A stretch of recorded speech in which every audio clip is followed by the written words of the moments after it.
প্রিয় দর্শক, আসসালামু আলাইকুম। সবাই কেমন আছেন দয়া করে জানাবেন। নোয়াখালী বিভাগ চাই, চাই আমার অধিকার, এই দাবি হয়ে উঠুক আজ সারা বাংলার জনতার। অর্থের ধ্বনি, নয়নের মণি, নোয়াখালী তার নাম। নোয়াখালী বিভাগের জন্য সারা বাংলায় করবে সংগ্রাম। নোয়াখালীতে সব কিছুর দিকে এগিয়ে, যেমন শিক্ষা, ব্যবসা, কৃষি, ধার্মিক, বুদ্ধিমান, প্রবাসী। এই খবর তো জানে আজ সারা বিশ্ববাসী। যেইভাবে হোক কিছু ব্যক্তি হয়েছে উপদেষ্টা, ভাবিও না তুমি পেয়েছ সারা দেশটা। আমি বলবো তোমার ভাবনা সম্পূর্ণ ভুল। নোয়াখালীর সকল বাগানে আছে রজনীগন্ধার ফুল, সকল দিকে দক্ষতার আছে নোয়াখালীর পরিচয়।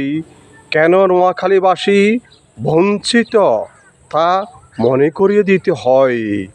ছিল সাবেক প্রধানমন্ত্রী বেগম খালেদা জিয়া, তিনি অনেক কিছু করেছে জীবন বাজি রাখিয়া। ছিল অনেক কবি, আরও অনেক জ্ঞানী গুণী। নোয়াখালী শুধু দেশ নয়, হীরা মুক্তা অর্থের খনি। 64 জেলাতে নোয়াখালী সবার চেয়ে বিখ্যাত, তা কেন নতুন করে বলতে হয়। পাওনা অধিকার পেতে কেন এত সংগ্রাম বিনয়। নোয়াখালী বিবেক হলে বেগম খালেদা জিয়া হবে জয়। নোয়াখালী বিবেক হলে বেগম খালেদা জিয়ার বাড়বে সম্মান।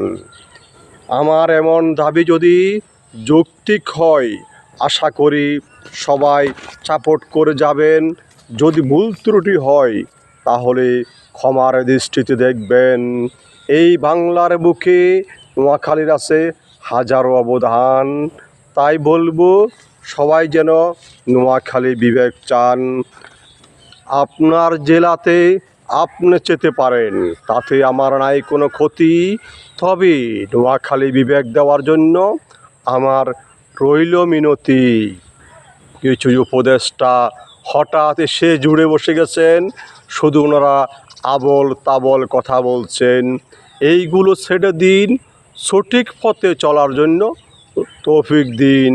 আল্লাহকে আপনারা এমন কথাই বলুন, 5 ওয়াক্ত নামাজ পড়ুন। ভুল হলে ক্ষমার দৃষ্টি দেখবেন, ভালো হলে কমেন্ট করে লিখবেন। এই আশা রইল। আল্লাহ হাফেজ। পরবর্তী ভিডিওতে আবার দেখা হবে আপনাদের সাথে ইনশাআল্লাহ।